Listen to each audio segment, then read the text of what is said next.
তাফসীরের কিতাবে আসছে বাপ আর সন্তান দুইজনে হাঁটতেছে দামেস্কের বাজারে। কিছু দূর যাওয়ার পর বাবায় তাকায় দেখলো জান্নাতানি আইয়ামিনি ওয়া শিমাল, বিশাল বড় একটা আঙ্গুর ফলের বাগান। 42 কিলোমিটার সেই ফলের বাগানটা, বিশাল বড় বাগান। তো ডানেও বাগান বামেও বাগান। বাবায় চিন্তা করলো এত বড় বাগান, চমৎকার আঙ্গুর ফল। আগের আঙ্গুর ফলে মজা বেশি ছিল, স্বাদ বেশি। এখনকার যুগের আঙ্গুর খাইলে মনে হয় তাল খাইতে আছে। আগের ইলিশ মাছ একবারই যদি রান্না করতো 10 বারই গ্রাম ছড়ায় যাইত। এখন ইলিশ মাছ রানতে গেলে মনে হইতে আছে এটা পুঁটি মাছ রান্না। আগের স্বাদ আছে, আগের স্বাদ নেই। আগে এক বাড়িতে যদি বেল পাকতো 10 বারই ঘ্রাণ যাইতো, আম পাকলে পুরা মহল্লায় ঘ্রাণ ছড়ায় যাইতো। এখন সেই ঘ্রাণ নাই, কারণ সে আগের মতো মানুষের ঈমান আর তাকওয়া নাই। আম পাকবে 20 দিন পর, 20 দিন আগে আমের ভিতরে ফরমালিন বিষ দিয়ে এরপরে মানুষের খাওয়া।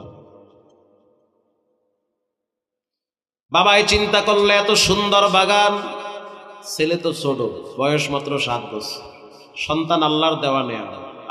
সন্তান কার নেয়ামত? শ্রেষ্ঠ নেয়ামত সন্তান। দেখলে দিল ঠান্ডা হয়ে যায়।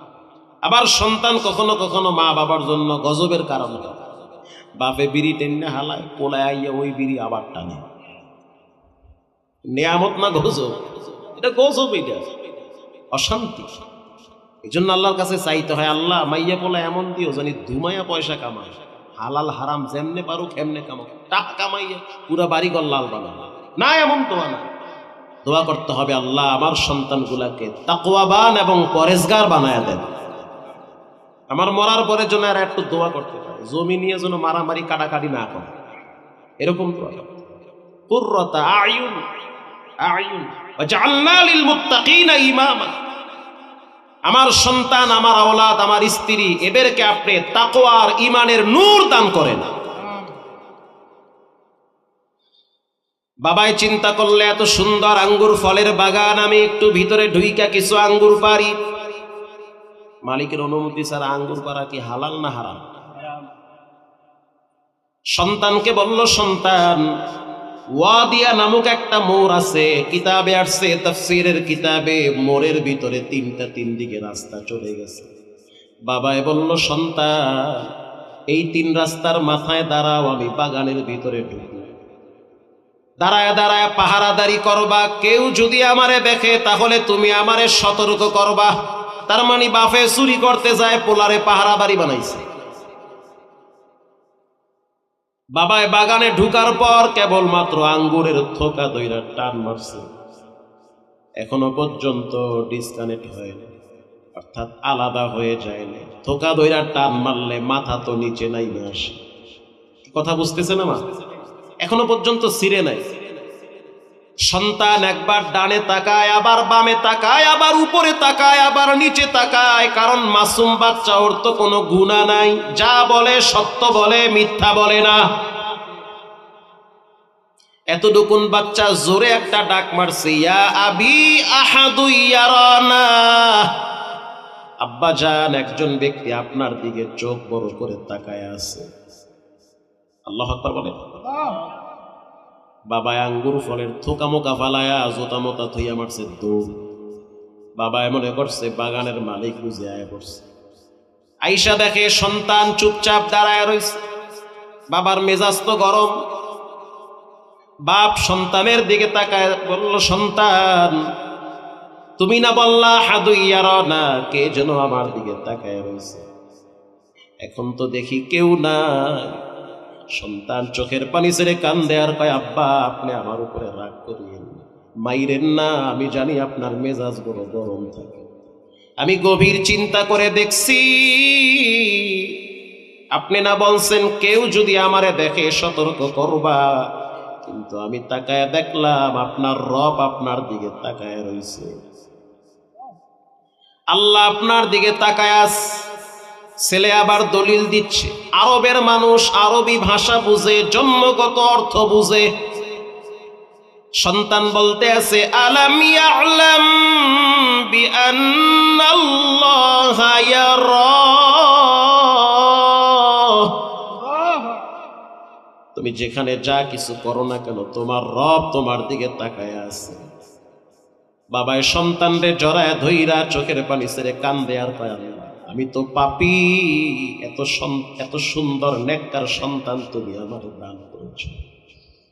সন্তান রে নিয়া বাসায় গিয়া বলতে আছে বিবি আমার, সন্তান আমারে রবের ভয় দেখায়, আমি তো চুরি করার জন্য বাগানে ঢুকছি, কেবলমাত্র আঙ্গুর ফলের থোকা ধইরা টান মারছি, আর সন্তান বলে আহাদু ইয়ারানা, আমার রব নাকি আমার দিকে তাকায় রইছে, আমি তো গুনাহগার, আমি তো পাপী, কিন্তু এই সন্তানের ভিতরে তাকওয়ার খোদা ভীতি কেমনে আসছে?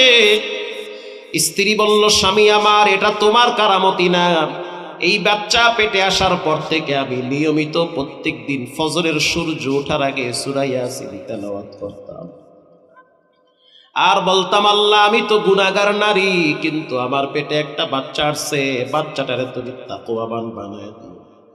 সন্তানের জন্য সবচেয়ে উত্তম সম্পদ হলো খোদা ভীতি আর তাকওয়া, বলেন ঠিক কিনা? আমি তো পাপী, কিন্তু সন্তানটাকে দিনদার বানায়। তাফসীরে রুহুল মানিতে আসছে, বাপ যেই পরিমাণ পাপ করে সন্তান যদি জানতো, জীবনে কোনোদিন সন্তান বাবারে পরিচয় দিত না। মা যেই পরিমাণ অপরাধ করে যদি মেয়ে জানতো, তাহলে কোনোদিন মেয়ে মাকে মা বলে ডাকতো না। মুসা আলাইহিস সালাম একদিন সন্ধ্যার টাইমে বলতে আছে রব্বুল আলামিন, সকালবেলা বলতে আছে রব্বুল আলামিন, ফজরের নামাজের পরে সুবহ সাদেকের সময়, আয় আল্লাহ, কারণ মুসা নবী তো বিনা পর্দায় আল্লাহর সাথে কথা বলতো, ওয়া কাল্লামাল্লাহু মুসা তাকলিমা, একজন নবী বিনা পর্দায় কথা বলতো, তিনি হলো মুসা পয়গম্বর। রব্বুল আলামিন, আমি জানতে চাই আমার সম্প্রদায়ের ভিতরে সবচেয়ে বড় পাপী কে? গুফতে মুসা বা খুদা দর কো হে তু, গুফতে মুহাম্মদ বা খুদা দর আরশে নূর। মারহাবা বলেন। মুসা আলাইহিস সালাম তুর পাহাড়ে গিয়া রবের সাথে কথা বলে, জুতা নিয়ে যায়, আর রব্বুল আলামিনের সাথে বিনা পর্দায় কথা বলেছেন মুহাম্মাদুর রাসূলুল্লাহ সাল্লাল্লাহু আলাইহি ওয়াসাল্লাম। আল্লাহর নবীর পায়ের ধুলা মোবারকে আরশ আজিম ধন্য হয়ে গেছে। প্রিয় ভাইরা আমার, রব্বুল আলামিন বলল মুসা, তোমার